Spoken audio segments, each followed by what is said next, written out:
প্ৰথমে নমস্কাৰ আপোনাক। নমস্কাৰ। নিৰ্বাচনী প্ৰচাৰ অভিযান কেনে চলিছে? মোৰ নিৰ্বাচনী প্ৰচাৰ তুংগত আৰু মোৰ বিজয় নিশ্চিত।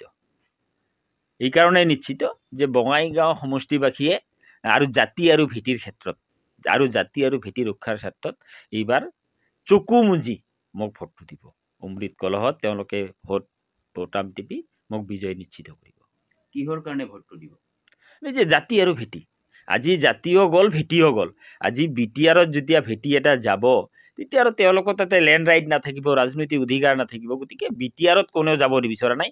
গতিকে যিহেতু ৰেল লাইনৰ উত্তৰ পাৰৰ লগতে দাঁতি কাষৰীয়া যিমান গাঁও আছে, কাকৰা গাঁৱৰ পৰা ইত্যাদি এইবিলাক সব বিটিআৰত যোৱাৰ কাৰণে প্ৰস্তুতি দিছে ৰাজ্য চৰকাৰে।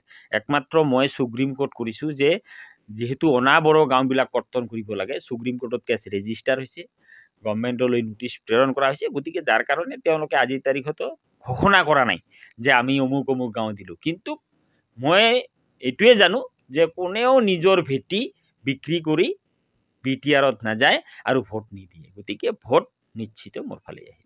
এই সন্দৰ্ভত দায়ী কোন? এই সাধাৰণতে দায়ী স্থায়ী বিধায়ক এজনে। আজি চাওক 2003 চনত যেতি BTAD চুক্তি হ'ল, BTAD চুক্তিৰ সময়ত বিধায়কসকলক সুধিছিলে যে কোন কোন গাঁও যাব, কোন কোন গাঁও নাযাব। কিন্তু বিধায়ক ফণীভূষণ চৌধুৰীয়ে নীৰৱতা, অকৰ্মতা আৰু অমনোযোগিতাৰ কাৰণে বৃহৎ উদ্যোগটো আজি BTAD লৈ গুচি গ'ল। আহি 2020 চনত যেতিয়া BTR চুক্তি স্বাক্ষৰ হ'ল, যেতিয়া গাঁও মানে BTR সম্প্ৰসাৰণ হ'ব, এই BTR সম্প্ৰসাৰণতো 61খন বঙাইগাঁও জিলাৰ গাঁও আজি BTRত যাব। গতিকে কোনে এই গাঁওবিলাক কিয় যাব বা কোনে যাব BTRত ভেটি ৰক্ষাৰ কাৰণে? গতিকে এই সন্দৰ্ভত ফণীভূষণ চৌধুৰীয়ে প্ৰত্যক্ষভাৱে দায়ী, তেওঁ কোনো প্ৰতিবাদ কৰা নাই। গতিকে মই ভাবোঁ যে এইবাৰ ফণীভূষণৰ 38 বছৰীয়া যি অপশাসন, এই অপশাসনৰ বিৰুদ্ধে ৰাইজ ওলাই আহিছে আৰু অপশাসনৰ বিৰুদ্ধে ৰাইজে ভোট দি মোক বিজয় সাব্যস্ত কৰিব। আপোনাৰ মূল প্ৰতিদ্বন্দ্বী কোন হ'ব? মোৰ অসম গণ পৰিষদৰ প্ৰতিদ্বন্দ্বীয়ে মোৰ প্ৰতিদ্বন্দ্বী হ'ব। বাকীবিলাক আপোনাৰ ওচৰত বাকী যিখিনি আছে সেইখিনি কাউণ্টত নাহে। আজি ব্ৰজেনজিৎ সিনহা কংগ্ৰেছৰ, তেওঁ ধূপ কৰি আহি পৰি ওলাইছে। তেওঁৰ কোনো সামাজিক এক্টিভিটি নাই, তেওঁ জনসাধাৰণৰ কাৰণে কোনো কৰা নাই। গতিকে তেওঁৰ প্ৰতি মানুহ দায়বদ্ধ নহয় আৰু সেনেকুৱা মানুহ ৰাজনীতিত নাহাই ভাল আছিল।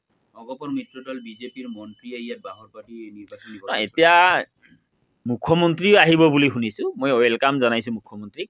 যেতিয়া মুখ্যমন্ত্ৰী আহি এটা নিৰ্বাচনী সভা পাতি গুচি যাব, মন্ত্ৰীজন যেতিয়া ইয়াতে বাহৰ পাতি থাকি যেতিয়া বিজেপি মিত্ৰজোঁটৰ প্ৰাৰ্থীজন হাৰিব, তেতিয়া তেওঁলোকৰ জনপ্ৰিয়তা হ্ৰাস পাব। আৰু মই ভাবোঁ যে এই উপ নিৰ্বাচনতে এই লোৱাৰ অসমত মোটামুটি আপোনাৰ শাসকীয় দলৰ ভেটি খহি যাব। অগপৰ পৰা ওলাই আহি দল ত্যাগ কৰি শৈলেন চৰকাৰেও নিৰ্দলীয় প্ৰাৰ্থী হিচাপে নহয়, এতিয়া তেওঁলোকৰ কোনো এজেণ্ডা নাই। শৈলেন চৰকাৰ অহাৰ কোনো এজেণ্ডা নাই। এজেণ্ডা নাথাকাৰ কাৰণে আজি শৈলেন চৰকাৰ অহা মানুহে আৰু উঠিছে, ক্ষোভ আছে, আক্ষেপ। কিন্তু আক্ষেপ আৰু ক্ষোভত ৰাজনীতি নহয়, আৱেগে ৰাজনীতি নহয়। ৰাজনীতি কৰিব লাগিলে কিছু সামাজিক দায়বদ্ধতাৰ প্ৰয়োজন। শৈলেন চৰকাৰে অগপৰ ভেটিত কিছু খহনীয়া সৃষ্টি কৰিব বুলি মোৰ কাৰণেতো শুভ। যদি শৈলেন চৰকাৰে টাউনৰ 4-5-7 হাজাৰ ভোট পায়, মোৰ কাৰণে শুভ। কাৰণ তেওঁ 23 নম্বৰ ৱাৰ্ডৰ 22-20 নম্বৰ ৱাৰ্ডৰ এইবিলাক ৱাৰ্ডত যেতিয়া তেওঁ ভোট পাব, তেওঁ অট'মেটিক AJPৰে ভোট যাব বা BJPৰে ভোট যাব। ইয়াৰ উপৰিও এজন হিন্দুত্ববাদী সংগঠনৰ লগত জড়িত ব্যক্তিও নিৰ্বাচনত প্ৰতিদ্বন্দ্বিতা কৰিছে। তেওঁলোকৰ কোনো এজেণ্ডা নাইতো, তেওঁলোকে খালি আৱেগিকত উঠিছে। আজি চাওক, আৱেগ আৰু ৰাজনীতিটো বহুত পাৰ্থক্য। আৱেগ আৰু ৰাজনীতিটো বহুত পাৰ্থক্য। গতিকে আৱেগত ৰাজনীতি নহয়। এতিয়া চাওক, ফণীভূষণ চৌধুৰীয়ে 1997 চনতে কোচ ৰাজবংশীসকলক ৰাজনৈতিকভাৱে হত্যা কৰিলে। আজি 1997 চনত কেবিনেট মন্ত্ৰী, সেই কেবিনেট মন্ত্ৰীৰ সেই কেবিনেটতে ডিচিশ্যন লৈ কোচ ৰাজবংশীসকলক জনজাতিকৰণ কৰিব নালাগে বুলি প্ৰতিবেদন দিলে। যেতিয়া প্ৰতিবেদন দিলে, জনজাতিকৰণ কোচ ৰাজবংশীৰ নহ'ল আৰু কোচ ৰাজবংশীসকল 1997 চনত মাৰ্চতেই তেওঁ ৰাজনৈতিকভাৱে হত্যা কৰিলে আৰু তেওঁলোকক অধিকাৰৰ পৰা বঞ্চিত কৰিলে। গতিকে আপুনি নিজৰ বিজয়ক লৈ নিশ্চিত। মোৰ বিজয় নিশ্চিত।